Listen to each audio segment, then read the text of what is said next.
Good evening, everyone, and welcome to another episode of your favorite 3M channel. We've been enjoying some beautiful weather in the Midwest, and I'm very pleased to be able to welcome our dear friend and coworker and co-laborer in this ministry podcast, Shaun back. Shaun, thank you so much for responding on the short notice. Uh, can you please just share something about yourself when it comes spiritually and theologically? And then I will have a question. What is it in your life that drew you to the paranormal slash supernatural topic? So I'm a Christian, um, brother in Christ, and we met online, and I really felt passionate about helping you with this ministry. Um, Me and a few other guys were kind of the first fans of the show, um, and so I'm really happy to help with it as best as I can. Um, what draws me to the paranormal is that Christ is King of all worlds, physical and spiritual. So that's a battlefield that we also are called to fight in. And so half the battle is knowing your enemy.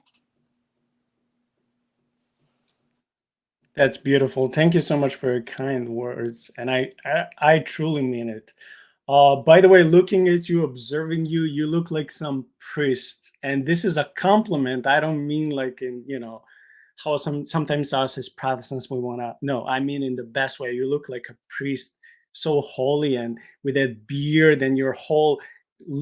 I love it. I love it. Thank Yeah, you. so for tonight, I just wanted to announce to the audience because our dear guest cancel again when it comes to our topic of Atlantis. I don't know when that topic will come.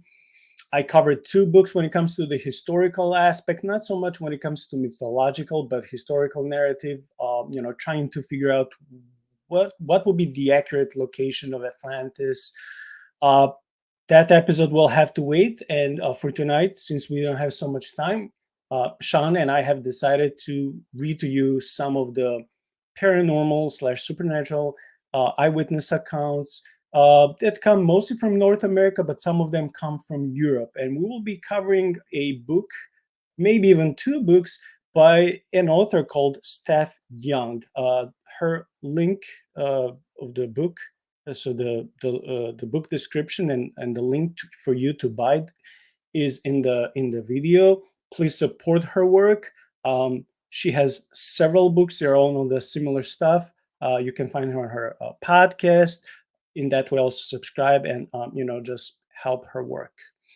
Um, for tonight, I have planned to start with some, very interesting supernatural stories and eyewitness accounts when it comes to cryptids, ghosts, things of that sort. And we want to analyze them as people of faith, right? So whatever we read, we want to analyze them to religious and biblical lenses. And for tonight, the first story we picked is called "The Man in Black" from her book titled "When Monsters Come to Life." And I'll start with the chapter. Again, the Man in Black. On May 3rd, 1975, Carlos Antonio de los Santos Montiel, a 23-year-old Mexican pilot, took off from Zihuatanejo airfield in a Piper aircraft. At an altitude of 50,000 feet, flying above Lake Tequesquitengo, he suddenly began to feel an odd vibration coming from the aircraft structure. As he looked to the right hand side of the aircraft, he then saw a disc shaped object flying next to him. He estimated that the object was approximately 3 meters in diameter. So this is a little over 3 yards, right? Suddenly, an identical object appeared to the left hand side of his airplane, and the most terrifying of all, he now saw an identical shaped object coming toward him, head on, which did not hit him, however, but passed underneath his aircraft. Okay, so from the very beginning, we can see how this, I won't call them necessarily an enemy, but I can tell that this foreign formation came very organized, right? They're like surrounding him. They did not attack, at least not yet. They're coming to him in a triangle formation, right? So one was coming from the front, two were coming on his back. And we can see this in at least in movies. I'm not an army person, but we can see this in many movies and textbooks. This is one of the basic formations, how you surrender not necessarily your enemy, but someone who you want to warn them to go back or to obey your commandments. So this is a typical formation, I would say. Yeah, it sounds like an escort formation. Like they're Mm. around him, boxing him in, making sure he can't do anything that's might be tricky, and then just kind of going with him, at least for the current time. Yeah, yeah. Very alarmed, but able to keep control of his fear. And I would say this is crucial. Whatever happens to you in your life, these stories we read of people going through the forest or people having seeing men in black in their rooms, or if they go for ghost hunting, which I don't know how wise that is, or whatever happens to you, this is very good if you can have self-control and control over your fear, right? Mhm. So he was able to keep control of his fear. So he planned to land the aircraft as quickly as he could. But he found that as he lowered the aircraft, his landing gear was not working. Again, this is very typical when you meet with entities of another kind. I had friend Doug, who was a couple of times on the podcast, who said that in his ministry of dealing with the supernatural, and especially when it comes to demonic and ghosts, when it comes to possession, he said this is very normal thing that you can charge your phone, you can have a perfectly working device. It doesn't matter if these entities would come near to something that is electronic, it will completely devour your electric percentage, or it will completely neutralize and even like destroy the electrical device. So this, what we are reading so far, makes perfect sense, and we can parallel it to all the previous narratives of the supernatural. He had the horrifying belief that the aircraft he was flying was in fact no longer under his control. Wow. But rather was being controlled by the three strange objects surrounding him. He radioed air traffic control and told them what was happening to him. And in that moment, the objects vanished as he felt the aircraft come back under his control. Although the unidentified objects had disappeared, air traffic control had noticed inexplicable echoes on their radars that could not be put down to any aircraft known to be flying at that time. The radar blips had also inexplicably then merged into one blip and were traveling on course toward a volcano. For this reason, air traffic control was inclined to believe that what this pilot had told them about the three strange objects. Although the young pilot had managed to keep his head at the time of the incident and he managed to land safely afterwards, later he found himself suffering from post traumatic stress and in need of help.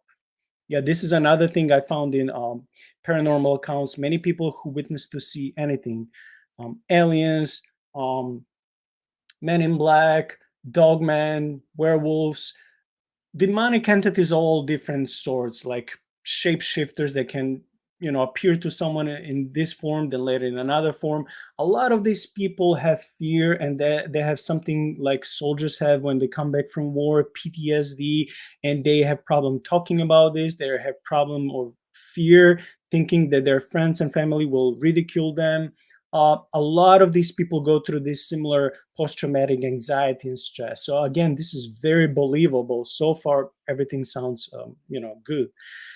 His colleagues at the time all testified to him being a sober and sensible person, which is very important. So he didn't have problem with being intoxicated, and he was not a person inclined to drama or fabrication. Because again, after all, he was an army pilot. Shaun, do you want to maybe continue with the next paragraph? Yeah. With reluctance, for obvious reasons, he was not keen to share his encounter with the newspapers when they learned of what had happened to him, but he eventually agreed to take part in a television show which was to be hosted by a well-known personality who had a passion for UFOs, and the date was set for him to go to the TV studio. But as he was driving there, he found that he was being followed by a dark limousine. It looked like it was brand new, and he also realized that he was being boxed in by a very similar looking limousine in front of him. He later described them as like cars used by those such as diplomats. The two limousines boxed him in and forced him to stop. From the two limousines came four large, very tall, broad-shouldered men. They were all wearing black suits. He described them as with very pale white skin.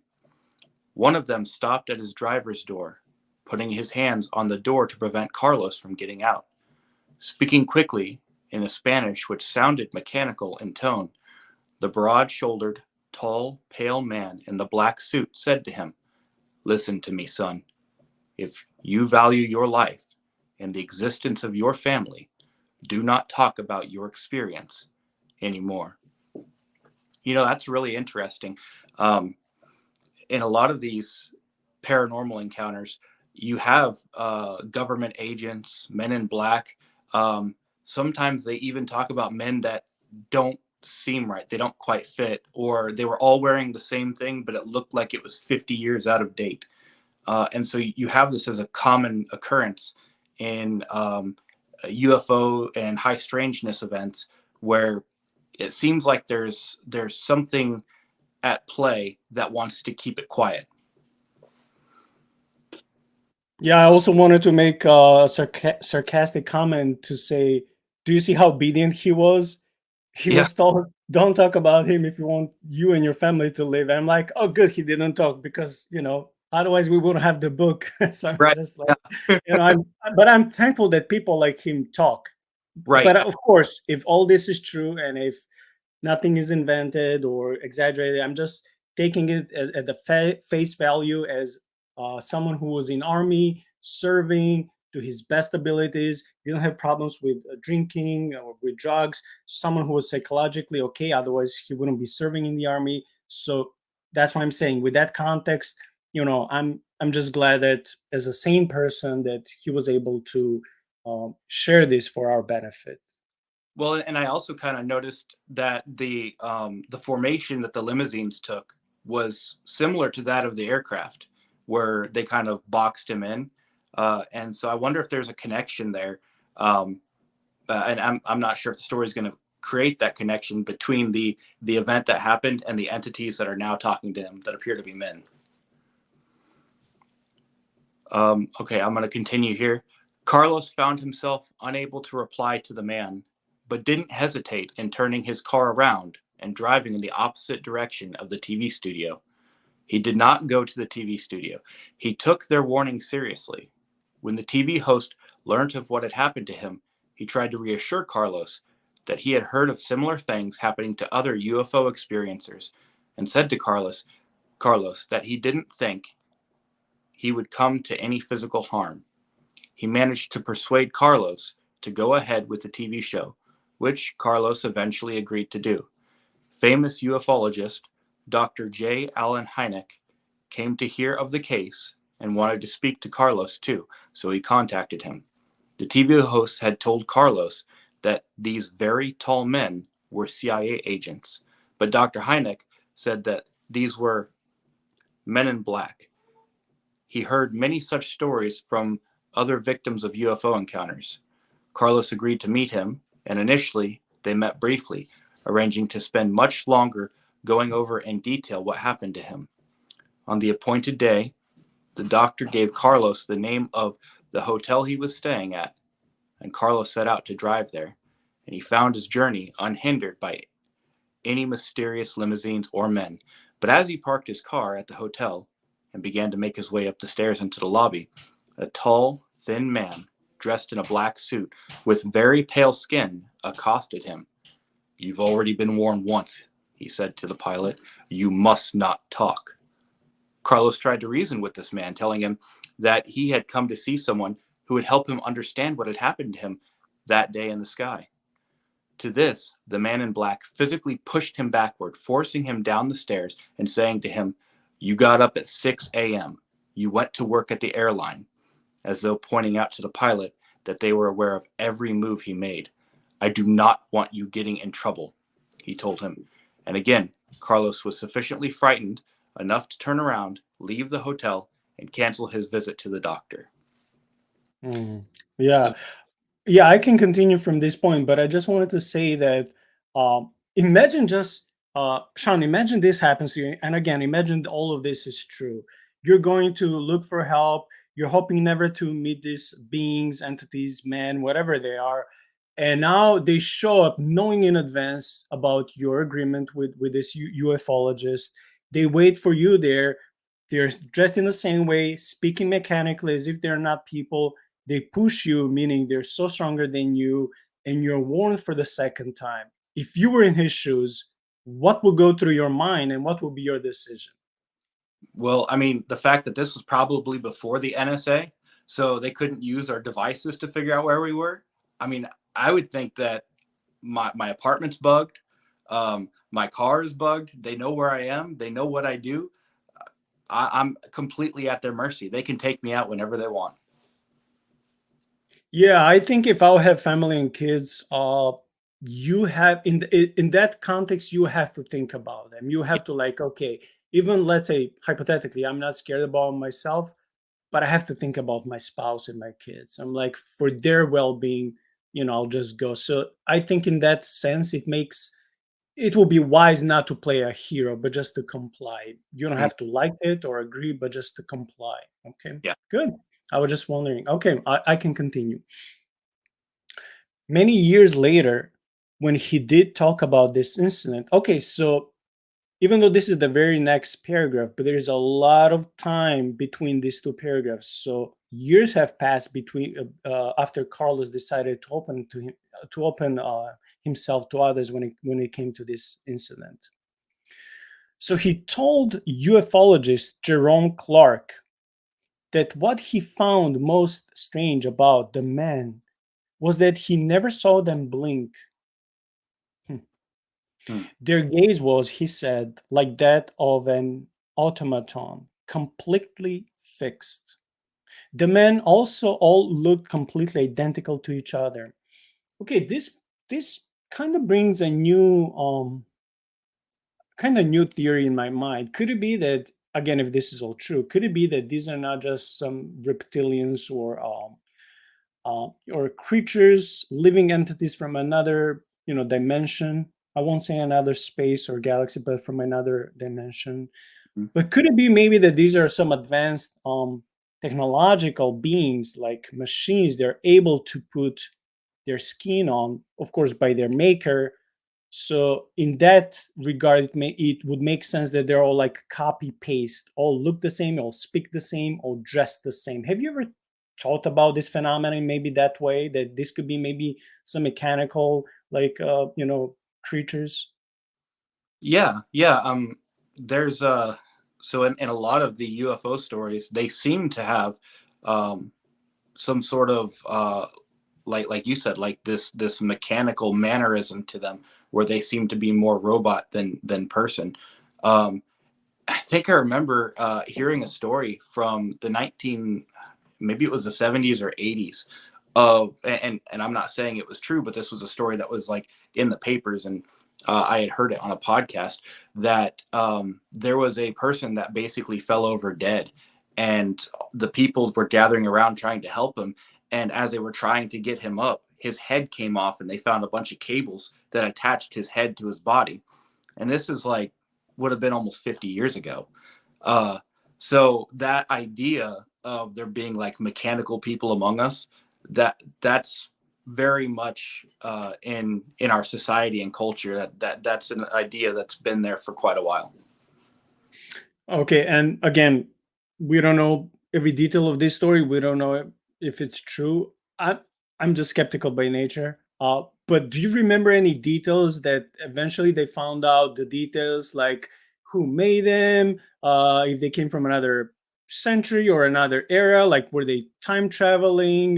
Did they found like, or they lost the trace of this, of this entity? From what I understand, there was, and I think this was like in London. There was like an examiner's report, and then there was a bureau that came and took the automaton and took it away, which doesn't surprise me at all. I'm not saying it's true, but that is according to the story. Very cool, very cool. Thank you for that info. Hillary Evans, writing for the magazine The Unexplained, described that researchers Kevin and Sue McClure, when investigating the North Wales religious revival, which occurred at the turn of the 20th century, discovered accounts that bear at least a prima facie similarly to the modern Man in Black phenomenon. In the neighborhood dwells an exceptionally intelligent young woman of the peasant class whose bedroom has been visited 3 nights in succession at midnight by a man dressed in black. This figure has delivered a message to the girl, which, however, she is forbidden to relate. The young woman in question was a farmer's wife turned preacher by the name of Mary Jones. She was one of the leading figures of the religious revival movement, but also known in the area for the mysterious lights that seemed to appear whenever she went about her mission, giving talks to crowds. Wow. She was very popular with Christians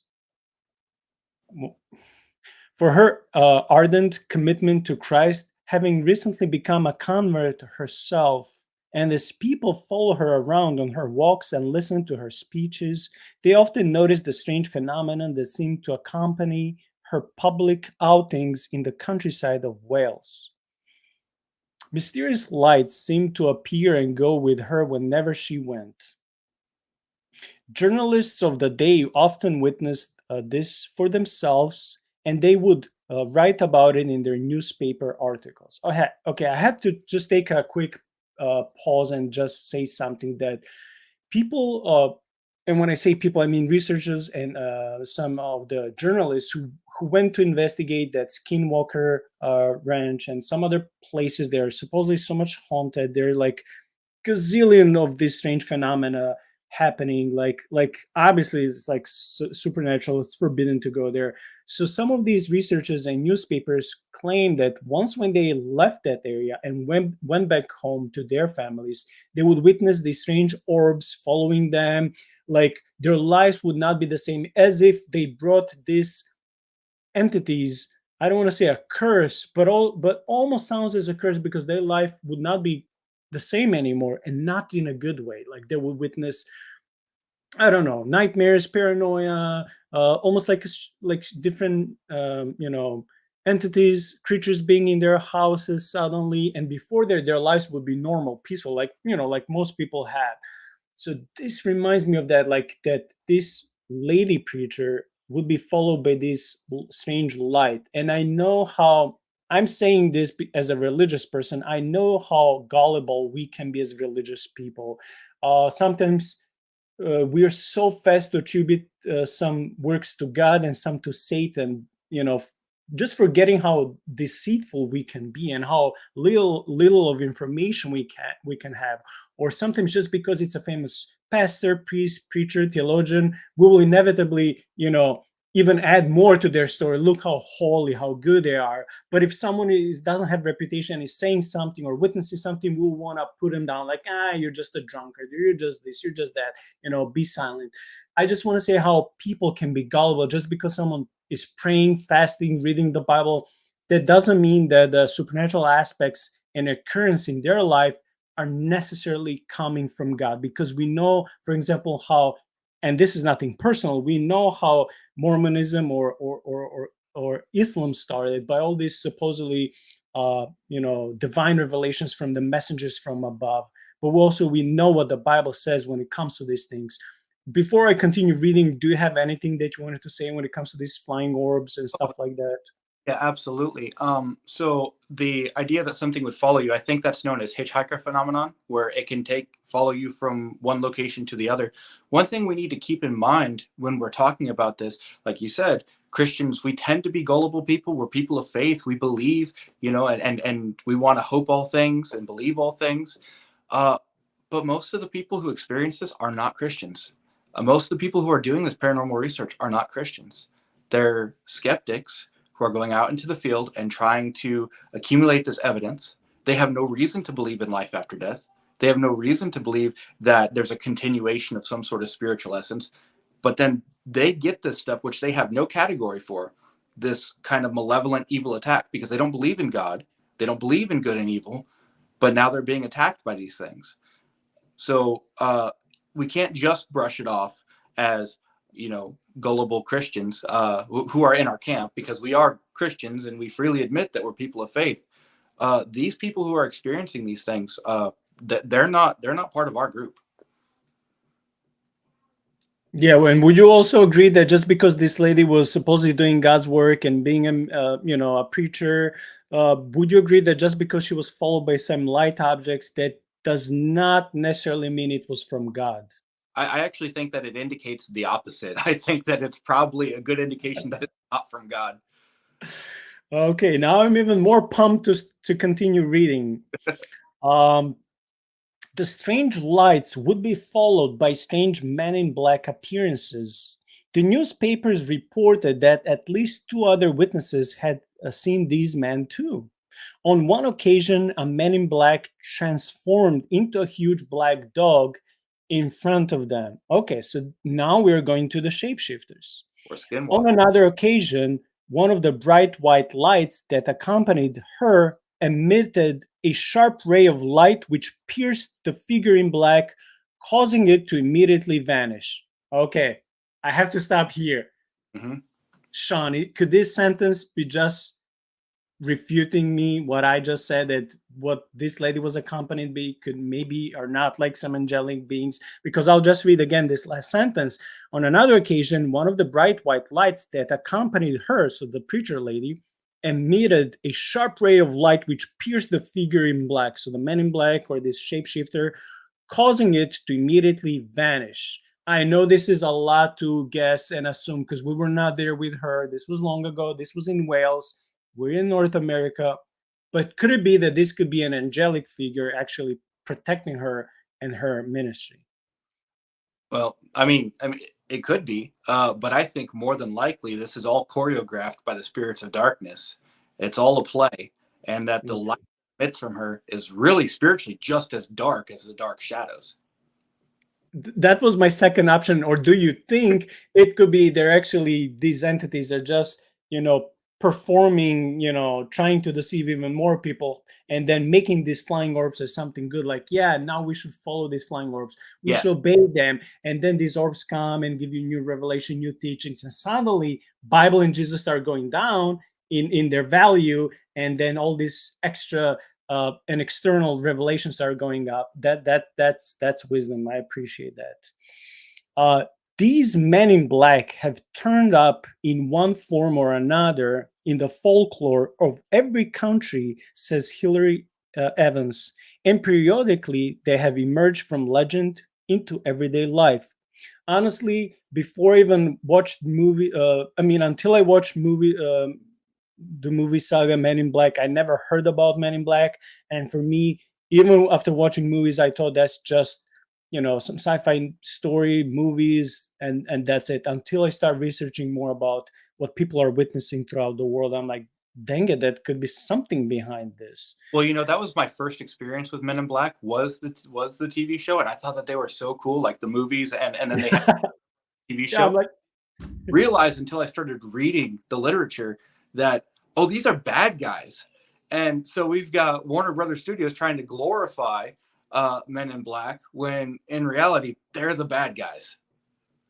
yeah, I'm like, when Will Smith was younger, had those cool songs, and he was a cool young actor. I'm like, yeah, like, you want to watch his movies. He was in a lot of sci-fi movies, and I'm like, this, these Men in Black are cool, like interesting. They're like the good guys fighting to help you, but no, this just a term Men in Black that in actuality, the true men in black are never good. I mean, if this truly happened to a number of witnesses throughout the world, I hope it will never happen to me. Someone comes and says, you have to shout out your podcast.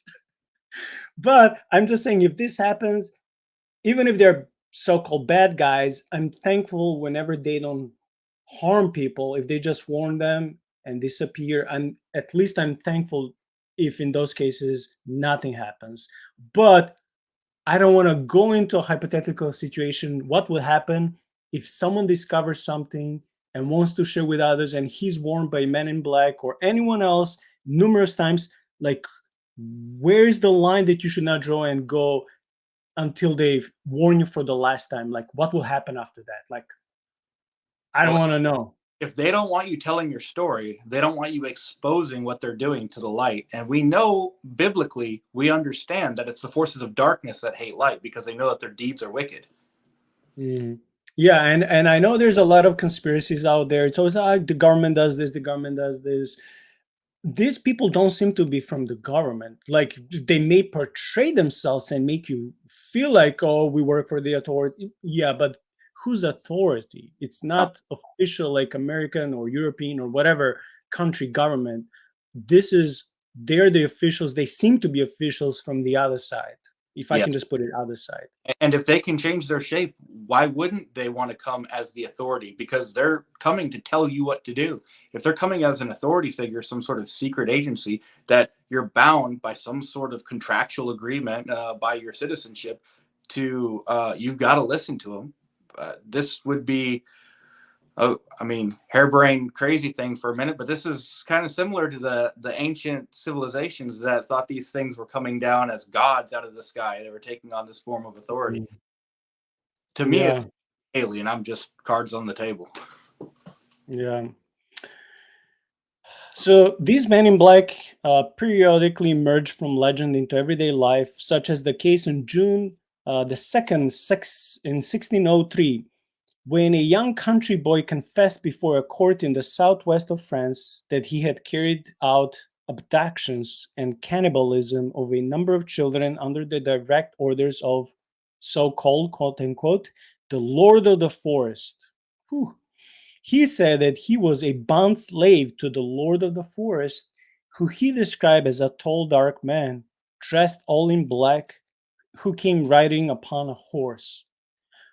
Montague Summers. Oh, I have some of his books. He was well, for some people, controversial but well-known religious person. He was a priest or a monk, something like that. I think he was a priest who loved to research the supernatural. So Summers was recording the case in his writings where a clergyman, um, he was a clergyman, okay? And I'm just trying to go through the book with some typos uh, in the book. And he wrote on the occult at the turn of the 20th century, and he had no hesitation in assigning the entity to the devil, presumably because of the religious doctrines of the time. Shaun, you want to continue with the next paragraph, please? Yeah. According to UFO Casebook, a few weeks after the French boy spoke of the black figured devil on horseback in April 1905 in the city of Perm, Russia, a strange incident occurred inside of a church there. One day, inside the darkly lit Orthodox church, a 10-year-old boy called Anatol S. saw something very strange in front of him. There was a bright orb of light, approximately 10 or so feet from him, within which was a jumping, black, human-shaped figure of approximately 3 or 4 inches in height. The strange, tiny humanoid had very large, owl-like eyes, which were glowing red, a short beak-like nose, and a mouth that he described as so big that it ran from ear to ear, and his ears were pointed. It looked at me and teased me, jumping, the little boy later said. He said he thought it had some kind of trick, and he ran toward it. But as he did so, it floated up and away from him and disappeared when it reached the top of a series of steps. To me, Okay, that sounds Shaun. Shaun, I similar. just want to say quickly two things. Sorry for that. First, when I heard 2, 3 inches, 3 or 4 inches, I was thinking about the Ant Man. Just I couldn't Oh, help it. Of the Marvel movie, the Ant Man. But also, can you see the typo in the book? Like the French boy was supposed in 1603, but then it says a few weeks later in well, not a few weeks, but sometime later in 1905. So then this French boy did not live in 1603. He lived in 1903. So this is just okay. another typo that is unfortunately throughout the whole book. But yeah, I just want to say how this little creature remind me of the Ant-Man. That's all. Yeah, to me it seems like a little like an impish figure with sharp pointy ears and big mouth and red eyes, and he's a little black figure, you know, kind of like the typical what you would think of as an imp or a demon. Mm. All right, let's get back to it. Donald Worley spent over 50 years as a researcher of alien abductions and MIB encounters. He ran the long established AAER site. One lady he interviewed was Patsy Wingate, who lived in the Appalachians as a child. One day she was walking alone through the woods when she met a tall man with very blonde hair and wings on his back. However, another time she claimed she encountered something far more sinister. It was a tall man again, but this time he was cloaked in black, and a glow was emanating from his pale face. She would catch sight of this man, often watching her house from afar at night. After that, okay, so again, poorly edited. Then came the Men in Black experiences as an adult. She said she was frequently abducted, and on one occasion, she was driving her car with her husband in the passenger seat, approaching a crossroads. Suddenly, she completely passed out, only waking back up in time to quickly slam on the brakes and stop. At the crossroad was a black limo with blacked out windows. She heard a voice as though in her head telling her, "You see, we can kill you anytime we want to." Donald Worley of AAER said, "It's abundantly clear that these denizens of the black netherworld, these unseen emissaries from darker realms, dimensionally coexist with us in this time frame. One can trace these enigmatic forms back to antiquity." I just want to say real quick that the black limousine seems to be a common theme throughout these encounters.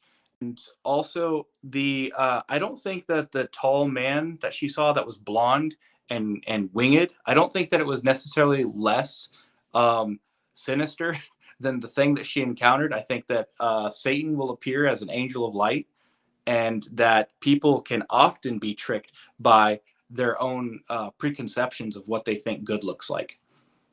And so, yeah, I honestly don't think that this was something that started good and turned sinister. I think it was sinister from the get-go. Yeah, and I was about to say, who is to judge that this wasn't the same person, the same entity, just choosing to show itself in different shapes? Because we already covered in few or several episodes so far on the channel, including tonight in some of the stories, how some of these entities can change shape.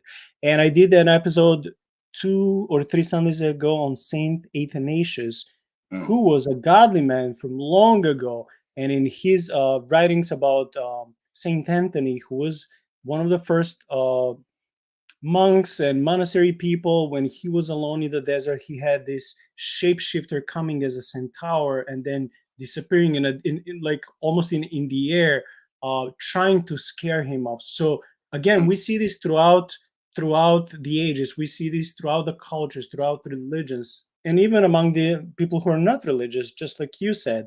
My question is, did Saint Athanasius saw the black limo or a black horse? I don't know.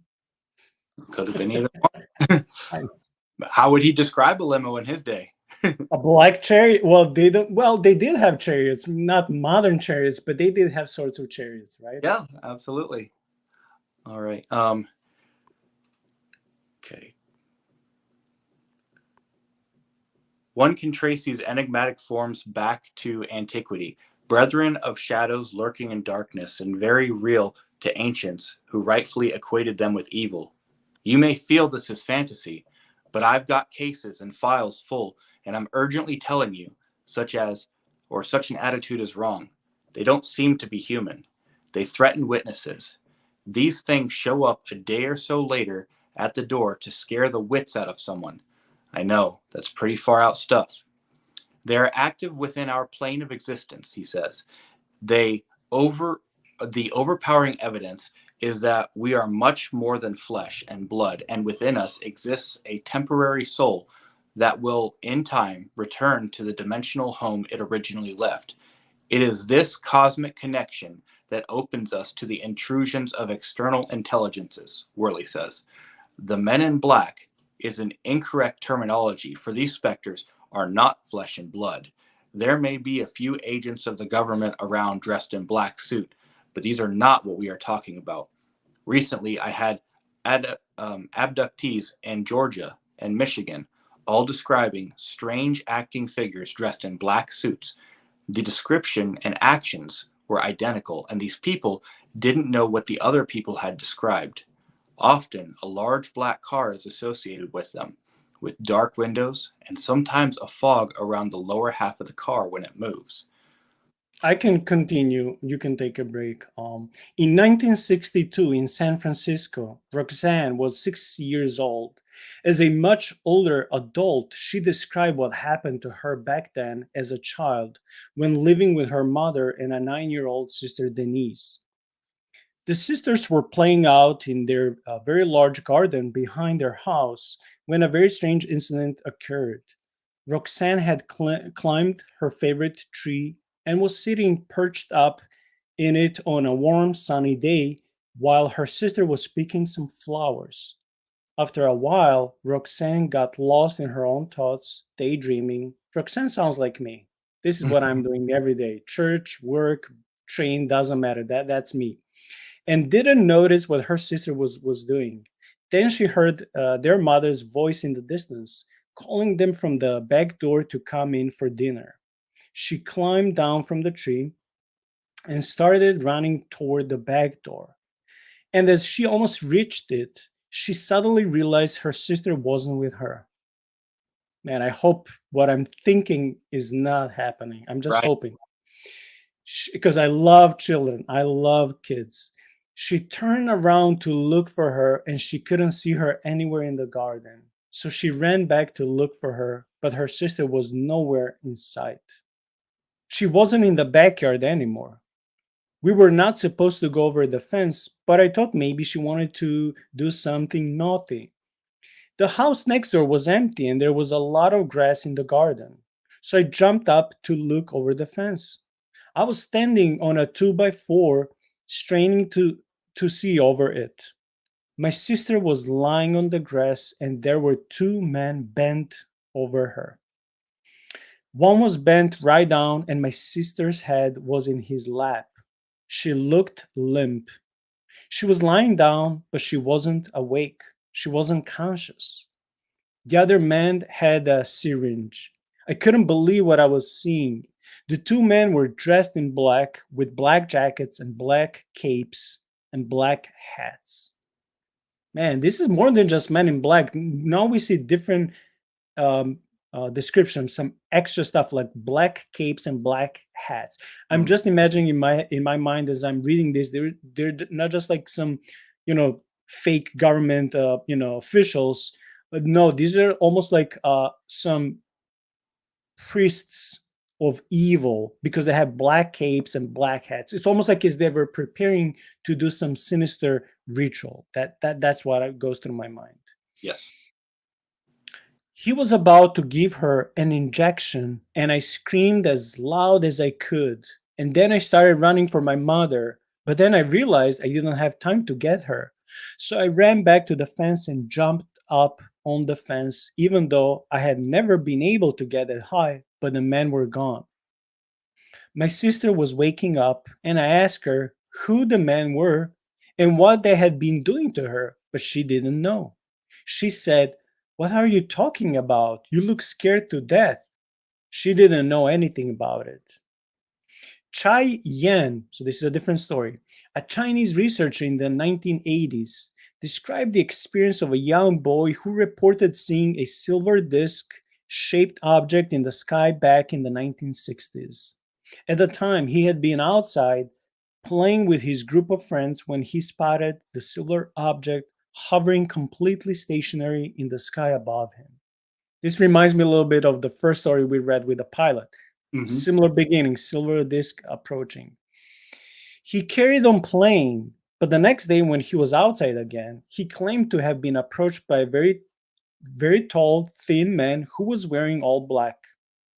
He said the man raised his arm and pointed to the sky in the direction of where the boy had seen the silver object.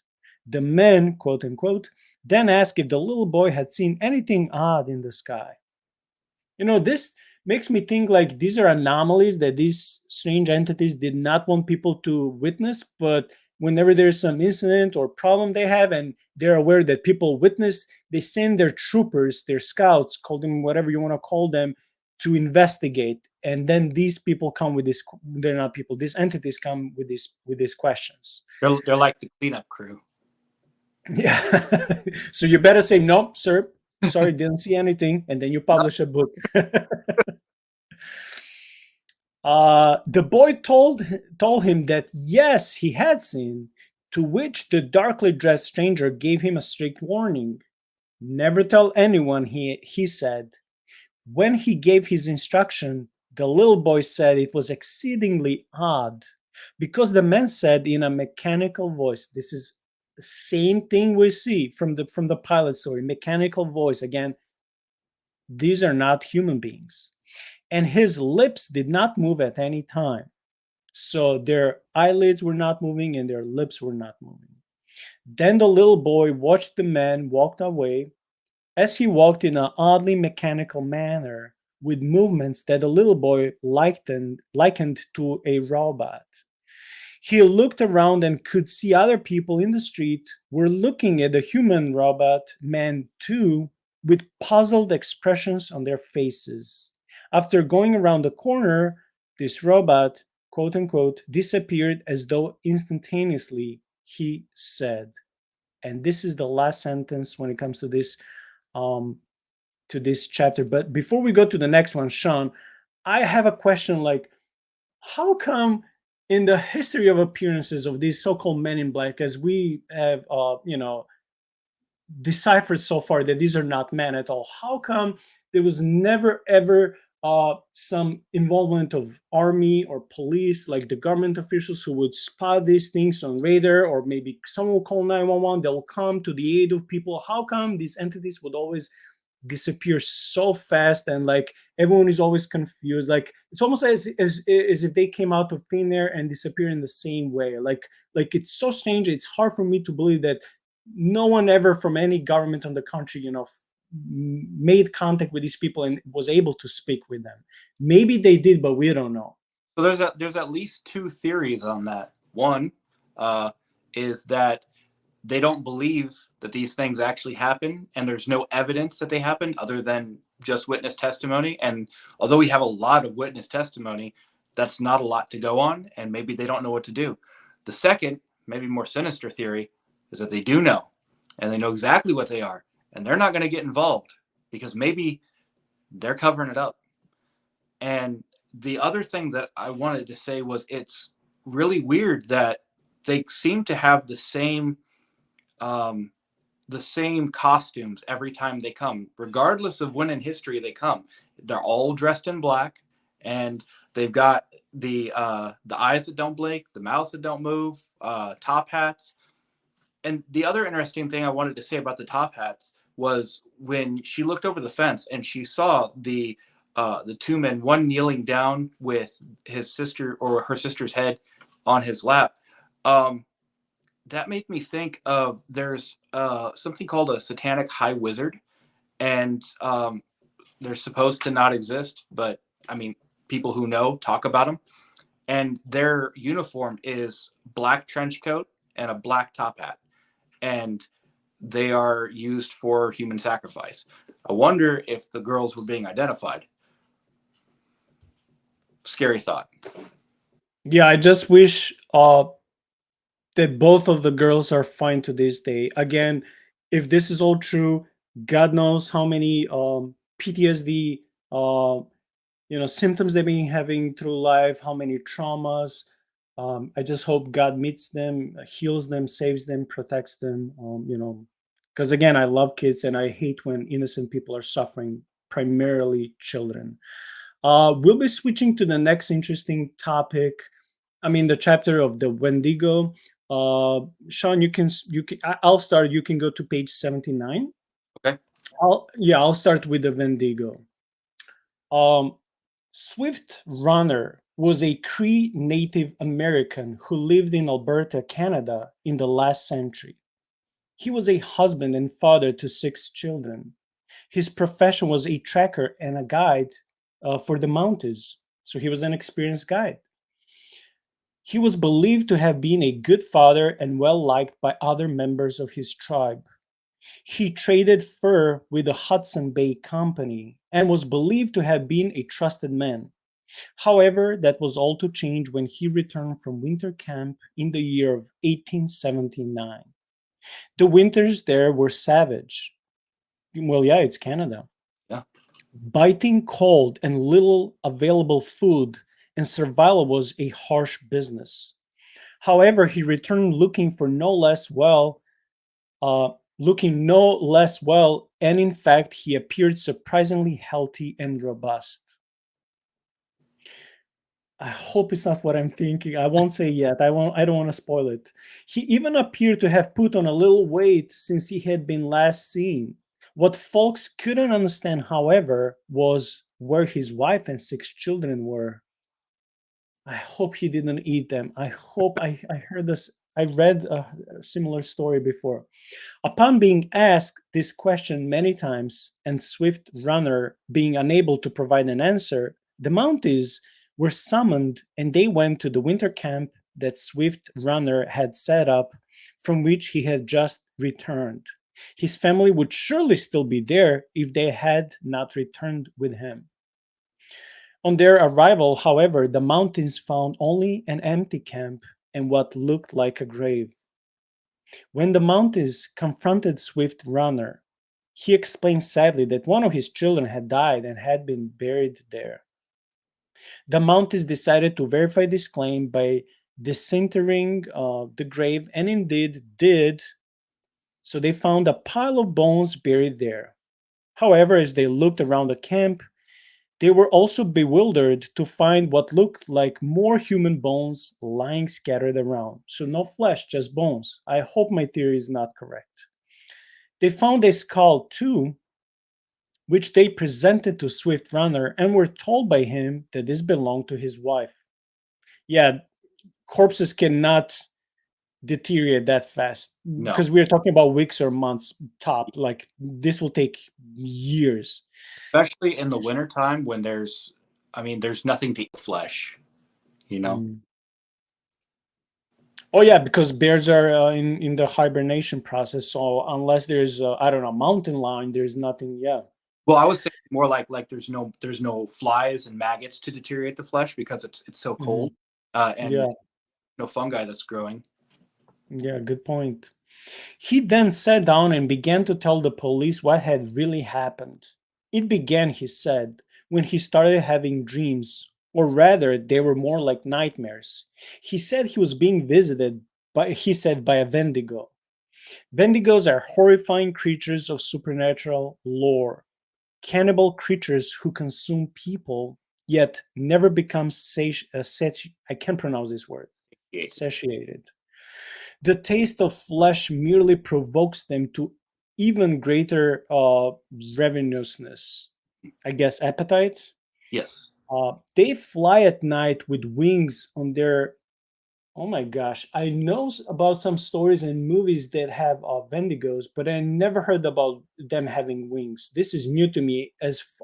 From what I saw in how they're described in lore, in movies, in stories, in myths, and legends, there will be usually these demonic beings that look like huge, like deer with even bigger, horns, but they're like.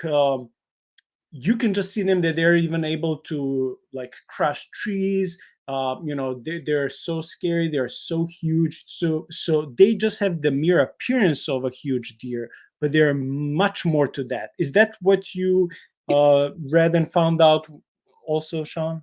Yeah, something that's like emaciated and skeletal, but it's got claws where it should have the end digits of the fingers. It's got claws, sharp teeth, the deer horns or antlers, and I've never heard of them having wings. So this is a new story for me. Yeah, yeah. Swift Runner said that the Wendigo had entered his dreams and spoken to him night after night, urging him on to become like them.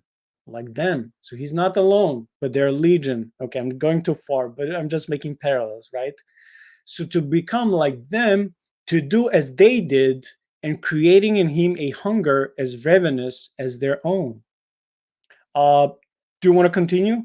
I do, but first I do want to make a point. You know, in our lore as Christians, we also have beings that eat people and be more and more ravenous and can never be satiated, and those were the Nephilim.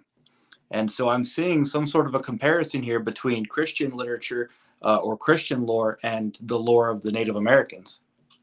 Yeah, especially from the first Enoch when it's depicted that when uh, the giants were also responsible supposedly of even eating people, but Yeah, not just people, like animals. Like they will like destroy the whole area, the whole habitat where they would live. So this is like something similar. Like a demon obviously cannot uh, come and eat a person, but if it cooperates with a human being through diminishing his will and entering human body, now that demon is incarnated. It's a false incarnation. Jesus was the true God-man incarnated in his pure form. This is a false demonic incarnation. So now the demon who is in a bodily form can do anything it wants, right? And then we can come with all this, uh, you know, um, theories and trying to connect the dots, how maybe the new giants came to be, how other subspecies of cryptids came to be. But once when we understand that through different rituals, incantations, magic, or simply by you bowing down and putting your allegiance not to Yahweh, not to Christ, but by these fallen entities, you are able to present yourself as a vessel, as a temple to these horrific beings, and through you they can do um, all this sort of nefarious things. I know this word because I watched the movie recently. mm, all right. It was gradually taking over his mind, he said, forcing him to think as they did, and to feel that hunger growing within him until he could bear it no more. And he lived out his need by killing his wife so that he could eat her. She was not enough, though. She merely tempted his hunger to grow greater. And soon he had hung the body of his youngest son from a pole. The bones lying discarded around the camp had been sucked dry, their marrow removed and eaten. Some of the bones had even snapped. One of the Mounties later said that Swift Runner had as ugly and evil looking a face as I have ever seen. And yet he was actually quite a handsome man before the Wendigo had taken out his or had taken of his soul. Yeah, I just want to say one thing. This is an obvious evidence that once when a person becomes monsterized and demonized, their whole appearance changes because they're even though they're made in the image of God, but this in their image of God, they're disappearing and they're becoming less and less of a man and more of something different. Reminds me of people who are deeply into the occult, deeply into drinking or drugs, all of these things that God did not meant to be used by us, at least not in like when it comes to maybe alcohol, not in great, not in abundance. We see that whenever we are slaves to these things or to these entities, that our appearance as the image of Christ is disappearing and we're becoming more like monsters. That's I'm all I wanted to say. I'm reminded of something that our friend Joshua Davidson says in Cosmic Corner. He's talking about giving body to spirits. And so you're either giving body to the spirit of God and growing in righteousness, or you're giving body to the spirit of rebellion and Satan and death. And you're becoming more like that. And so I think C.S. Lewis talks about the what is it, miserification and deification, that you are either becoming more divine or you're becoming more miserable and more like death. Good point. Thank you. Ojibwa scholar Basil Johnston describes the Wendigo as being gaunt to the point of emaciation, its desiccated skin pulled taut over its bones, which push out against the skin. Its complexion is of ash, the ash gray of death, and its eyes pushed back deep into their sockets. The Wendigo looked like a skeleton recently disinterred from the grave.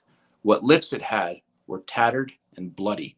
The Native American Algonquin describe it as a skeletal and deformed, with missing lips and toes. A Jesuit document from 1661 describes the Wendigo as like veritable werewolves, without being able to appease or glut their appetite, ever seeking the fresh prey, and the more greedily, the more they eat. And claims that some of their own became Wendigos. This ailment attacked our deputies. A man by the name of Jack Fiddler was the exact opposite of Swift Runner. Jack Fiddler, far from turning into a Wendigo, was in fact a Wendigo hunter, famed to be a powerful shaman who had followed in his father's footsteps. Fiddler was said to be able to conjure up creatures like his father before him, to stop people turning into Wendigos, and to hunt down them down. He could hunt them, confront them, and ultimately kill them. Fiddler lived in the boreal forest of northwestern Canada with the Sucker people. He was an Ojibwa shaman who, it was said, fought mortal battles with Wendigos.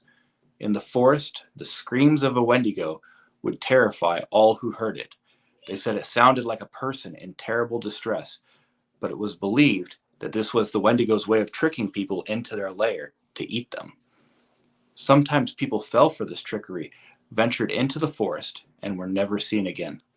Those who were wise to its chicanery would put their hands over their ears to try to drown out the sound of the screams.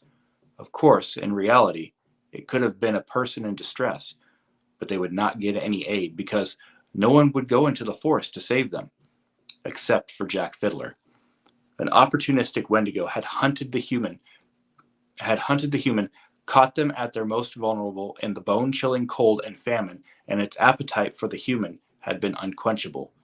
The skeletal, gaunt, inhuman figure of the Wendigo had stalked the human, crept along beside him, and waiting to strike as its hunger grew unquenchable. And as its hunger grew unquenchable, it struck. All the victim would see would be a gray figure with skin stretched across its cadaver-like form, bent over like a cross between an old man and a mammal, its bones sticking out, and dried blood stuck to its lips from its feeding. The Wendigo could enter a person's soul, too, and they would become a Wendigo, their mind filled with thoughts of the taste of flesh and craving like nothing they had ever experienced before. A taboo and an unforgivable craving to tear a human's flesh apart and to eat it.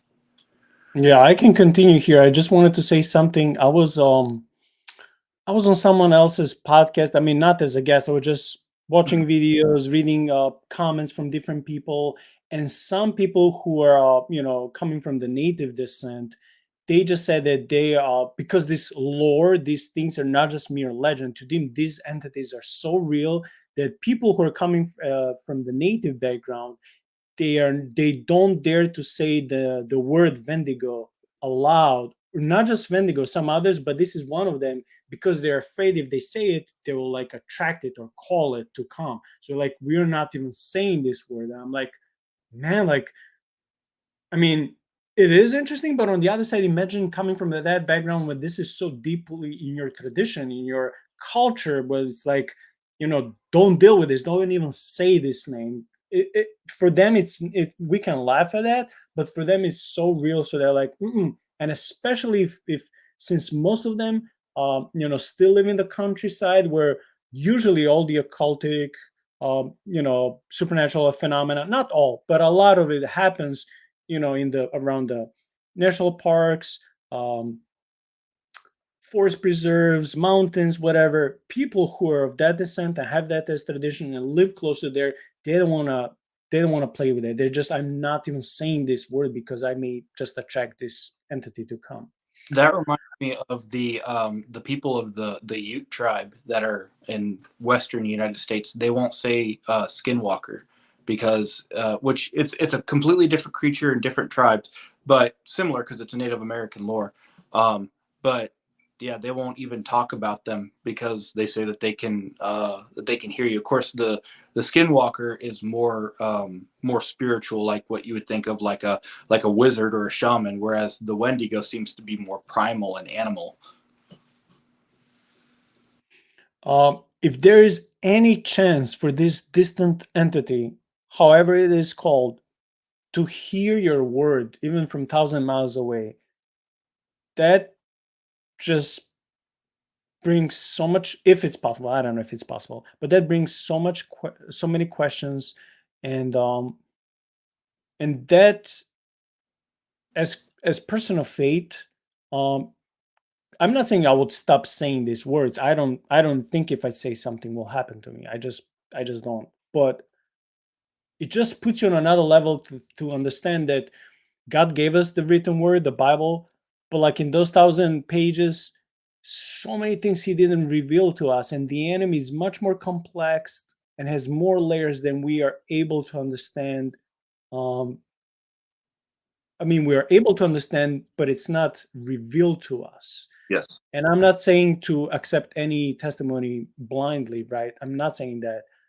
But I'm also saying we cannot be skeptical towards every of these story as complete utter nonsense. Mm. uh, but I'm just saying how in some of the stories, like, and the enemy, and these entities, speak with people telepathically, or they come if you call them names. It's almost like summoning them. It's like these things are like so many nuances. Like, no wonder some people dedicate their whole lives to research these things, because it's so complex, it's so deep, and it's I don't know. I mean, I'm drawn to some of these things to investigate and learn them, but I don't think I'll be one of those people that will be like ghost hunting and going everywhere and just, I don't know. Many people come from these events or from this lifestyle when they go over and over to different locations. And for some of them, there's almost like it's almost like they're not the same people anymore. I'm not saying they become ungodly. I'm not saying anything like that, but some of them just go through a lot of nightmares, or there's like some psychological influence. They feel like, and they tell to others, this is not for everyone. Like, don't go ghost hunting, or don't go like investigate all these things. At least not by yourself and not all the time. It can have impact on your mental health.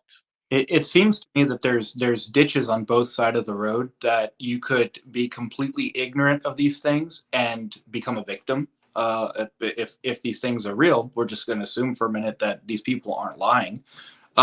So you could become a victim, or you could be so involved in it that you participate in this, in that your faith is in something other than in Christ. Your faith is in the shamanic spells that you have to do, or the little trinkets, or the amulets that you have to wear to protect you from these things.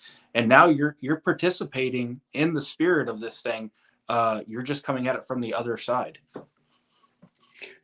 Which reminded me to ask you a question. I don't know if you have the answer, but it just crossed my mind as you were talking.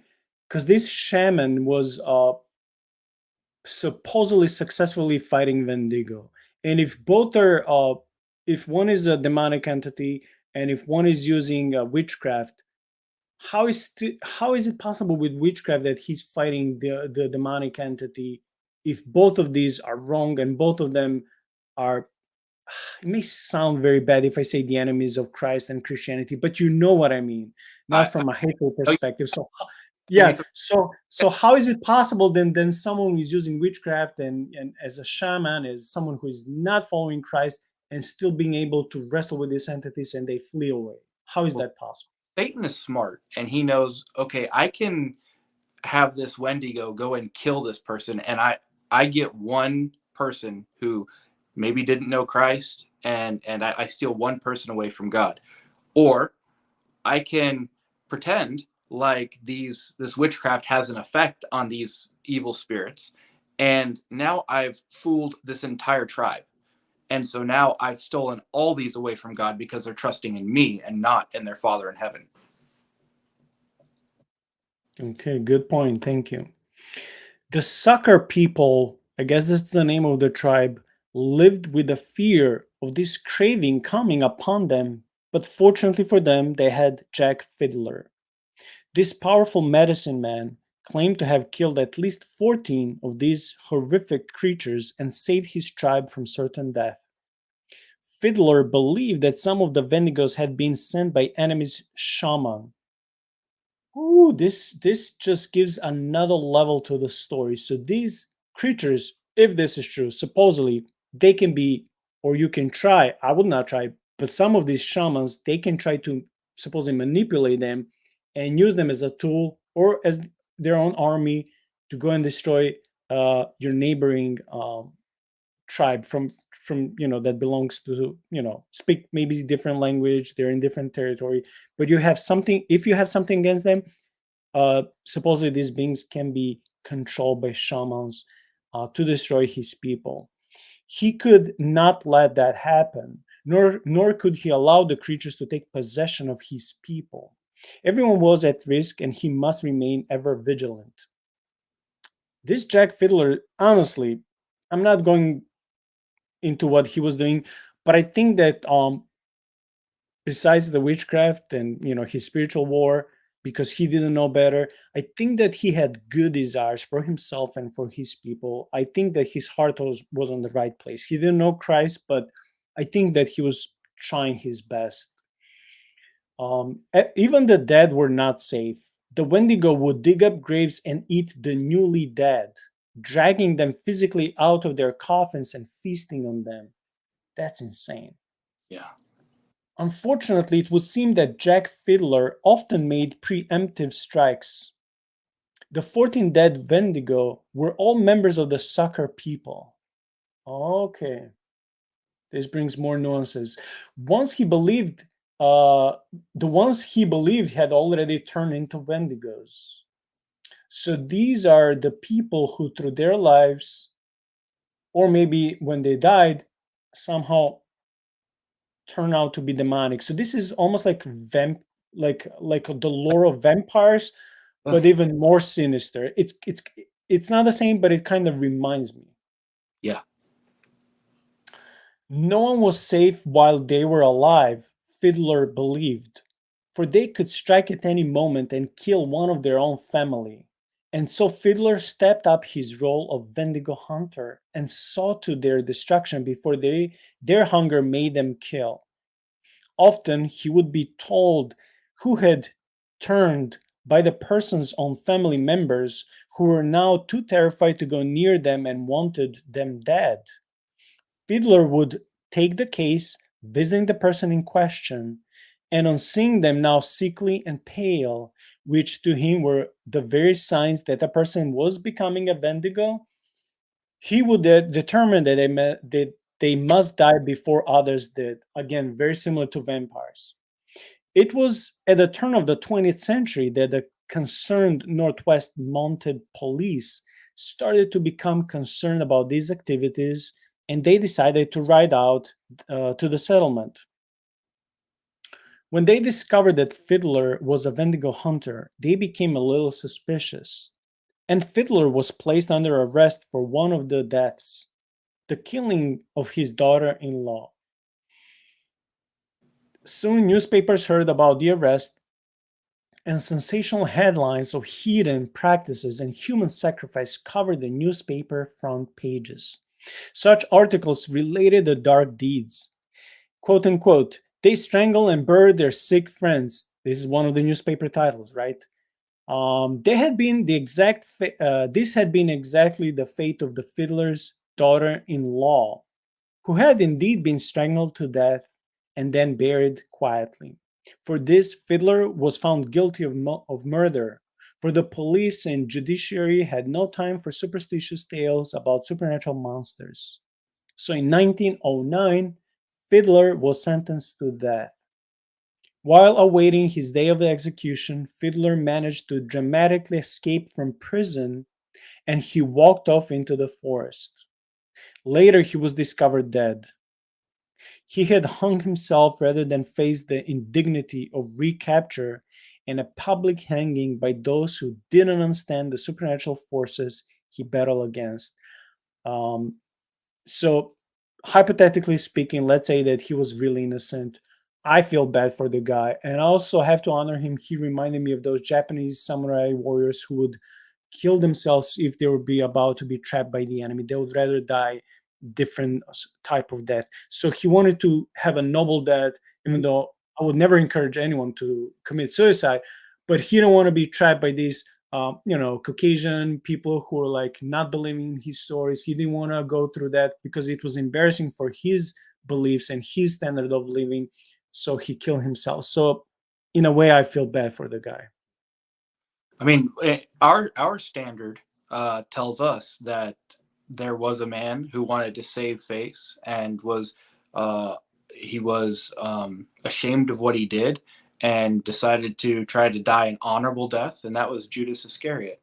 And the Bible Mm. clearly condemns that action. Uh, so yeah, even though this might be a concept among the uh, the so-called noble savage, it seems to be just another facet of their culture of death, where these demons have them enslaved, and they have a religion of death.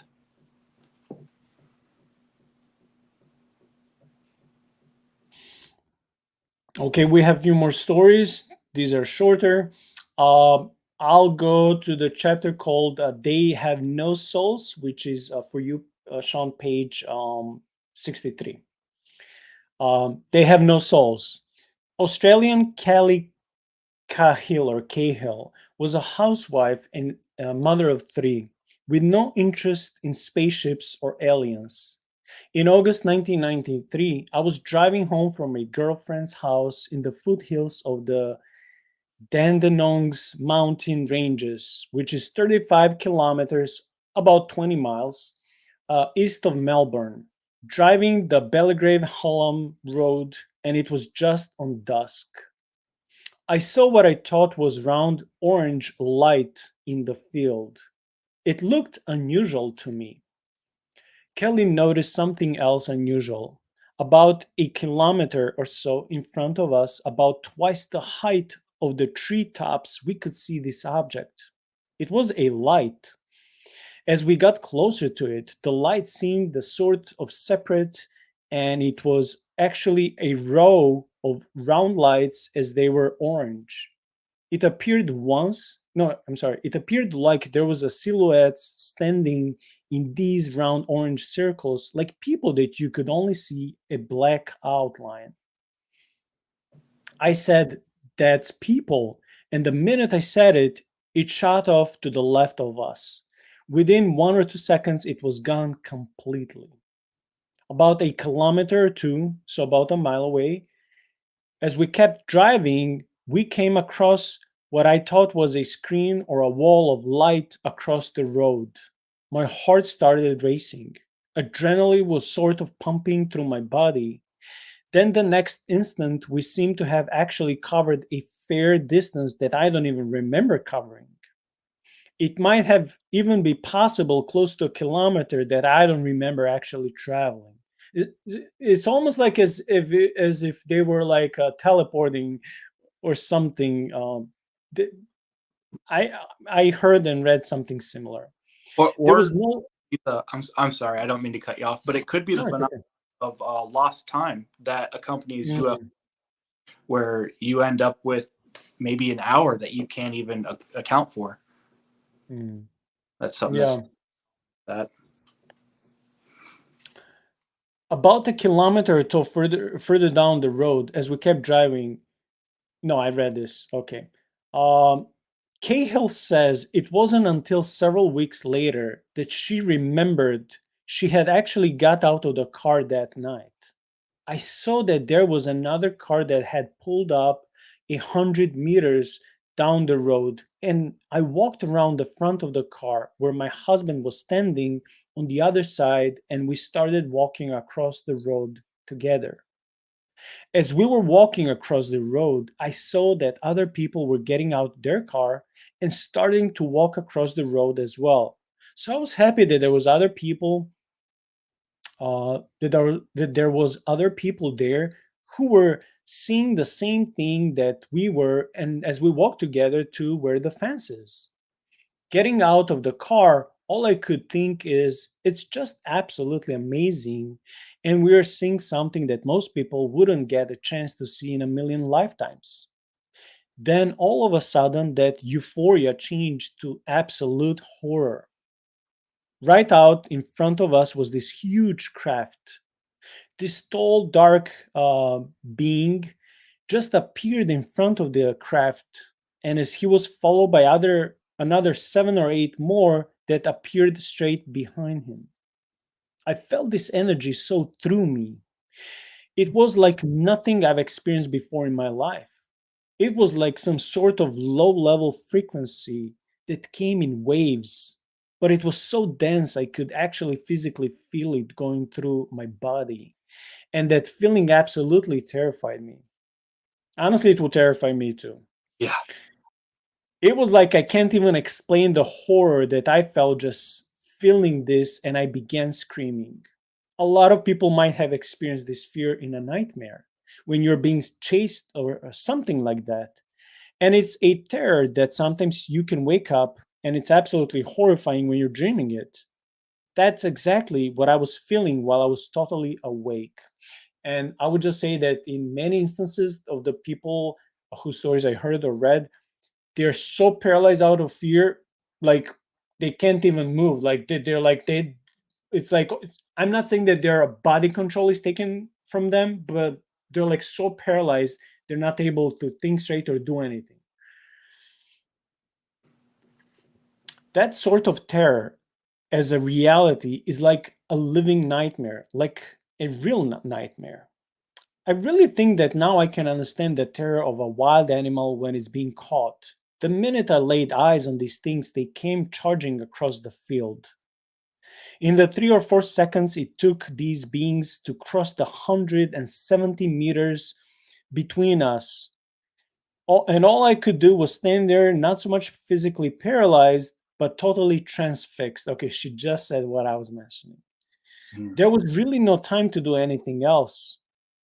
You're thinking, I've probably got 2 or 3 seconds left to live. Halfway across, they split up in two groups. Some headed off, and the rest came directly towards us. I felt this blow my solar plexus, and I landed flat on my back in the grass, knocked over by something that didn't touch me. It was almost like an electric charge of some sort. It wasn't like a thump, it was like I received an electric shock. I thought I was going to die. I thought if I don't get up now, I'm never going to. I'm going to pass out and I'm going to die. I'm not going to come back to consciousness, you know. So I pulled myself up into a sitting position, and there was just like this black in front of my eyes. Before we continue, Shaun, and I would ask you to continue with the next page. Um, so she wasn't yet being touched, yet in waves she's feeling this electric power coming and almost overtaking her, and she's completely terrified. She's paralyzed. She doesn't know what's happening, and these creatures can run, can travel so fast. And now this sensation of waves, horrific waves, is coming in her body. So you're just thinking dude, like what would you do if that happens to you? Like there's, you can only say Jesus. Yeah. What else you can do? You cannot run from creatures and entities with this technology and with this ability to run so fast. I don't think you can run and hide from them. Well, and so what's more terrifying is that this isn't just some sort of alien technology. Um, this sounds a lot like infrasound. And what happens to a person when they're exposed to infrasound. We know that certain animals, elephants, tigers, lions, are capable of producing this, and they use it when they're hunting prey. to paralyze their prey, because they go into just this state of fear or dread. And there are hunters who have said that they've been out in the African savannah and they're just completely terrified, and they don't know, they have no idea what it is. And so a guide will tell them there's probably an elephant nearby, and just spotted you, and yep, you're just hit by it. The other people who had stopped their car were able to draw sketches of what they had seen that night, and it matched what Carhill sketched, even though they never met each other after the incident. These beings were not the usual little gray things that are, media propaganda. I found a small red colored equilateral triangle under my navel, which I guess in reality provoked only a minor curiosity at the time. It was oddly geometric. She said that in 1993, flashbacks began to happen to her. Some of these memories were very personal, and she felt humiliated by some of them, being reminded of things she had done in the past, and knowing that these things she would not ordinarily want to share with anyone or wish for anyone to know about them. She says she knows that these beings were not human. For some reason, I had expected to see a human when the beings approached, but it was very tall and black. This was not a human. Its shape was all wrong. She recalls how she tried to communicate with the being. Big mistake. She says, immediately I was flooded with the most horrifying fear I believe a human is capable of knowing. She knows that she whispered to her husband, "They have no souls." Its eyes, she said, were like glowing red coals of fire. The dark field then became filled with many more of these beings, all as tall, all with red eyes of fire. They had no mouths, nose, or any other facial features. I was transfixed. I could not take my eyes from them. Their energy or power was unfathomable. My mind became a sea of intense confusion, a roaring wind inside my head. It was interfering with my brain, and I had to fight it, or I was going to die. "They've got to kill us," she had screamed. "They're evil." When she fell to the floor, she became blind, and all she could hear was her husband's voice in the distance, not close to her anymore. He was shouting, "Let go! Let me go!" A response came from one of the dark, tall beings. "We mean you no harm." Her husband somehow managed to find his voice again and demanded, "Then why did you hit Kelly?" She had fallen to the floor because she had hit some kind of electrical barrier that was invisible, the tall being replied. "I wouldn't harm her, after all. I am her father." Then the being laughed mockingly when she still wouldn't shut up screaming, and the being said, "Will someone do something about her?" Kelly remembers most her shouts to the other people who were also being taken from the field. "Don't believe them. They're evil," she shouted to them. "They're trying to trick you. They want your souls. They want to steal your souls." Glenda, another woman who had been there that night, who had been lured out of her car, said she had a clear ligature mark around her ankle. It was quite severe bruising and looked like she had been strapped down to something. She claims that these beings returned to her on at least 4 more occasions, appearing these times in her bedroom when she was asleep. They appeared as shadowy, cloaked figures. The strange thing was, when the being said, "Will someone do something about her?" doesn't that sound very much like something women would say? Was there any chance that this experience was perpetuated by the military or government rather than aliens? And yet, how could they manifest it in her bedroom in a locked house? Kelly says, "Had I glimpsed into another reality?" Many followers of religion believe in this invisible world. Could UFO be a part of this? Yet, I was totally convinced, and I still am, that I was in the presence of something totally diabolical at the very last stage of my conscious recollection.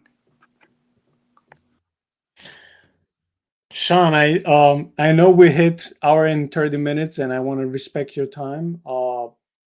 Before we go, and I would love to continue. I'm taking notes which chapters we read, which chapters we will leave for the future. Uh, Hmm. honestly enjoyed our us being spontaneous and just throwing different things. So I thought we'll barely have a material of 4 hour and a half, but it turned out we can do this in 3 hours easily. But that's the best part whenever I have guests like you, because we get lost in things we love, and but I don't mind because it's so enjoyable because we do it out of our hearts. I just want to say, for me, reading this story, the scariest thing is how powerful these beings are, and they can harm you, they can kill you in a second if they want you, because they're more supreme than us, stronger than us. So the only way reading all these eyewitness accounts, listening to different podcasts, the only way we can fight them is through someone who is stronger than us and through someone who is stronger than them. And that's Christ.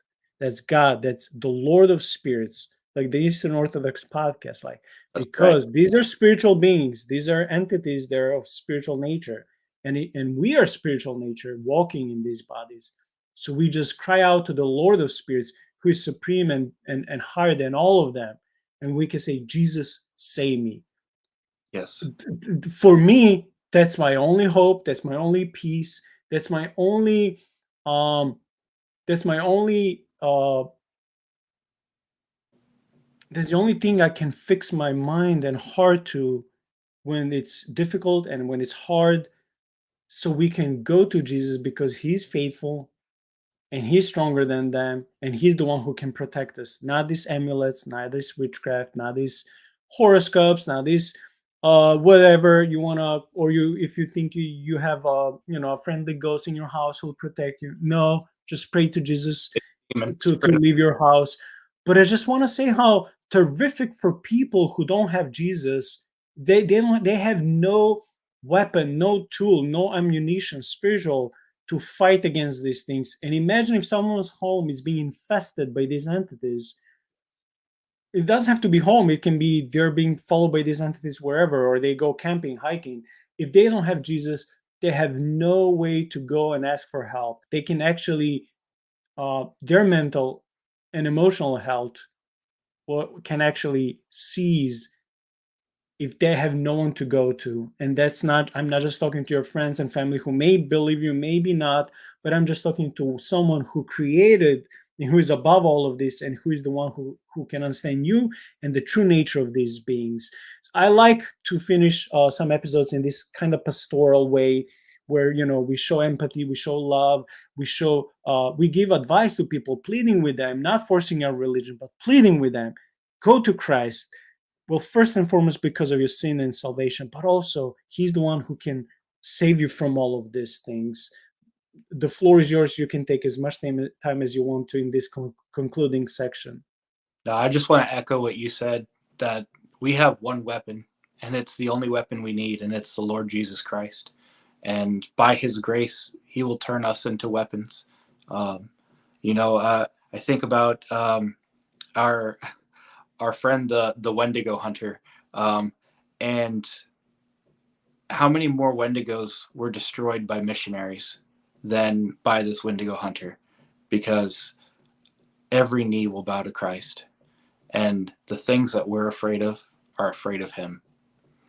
And so that I'm happy leaving it with that. Christ is king, Christ is all, he's all we need, he's all we have. One more thing. I remember I was reading on some other YouTube podcast commentaries, and one guy was saying how since he was a child, he was visited by these dark creatures in his home, and he used to be afraid of them when he was a kid. But then when he learned to cry out to God, I don't know, was he raised as religious, or out of fear, out of desperation, he just said, God save me.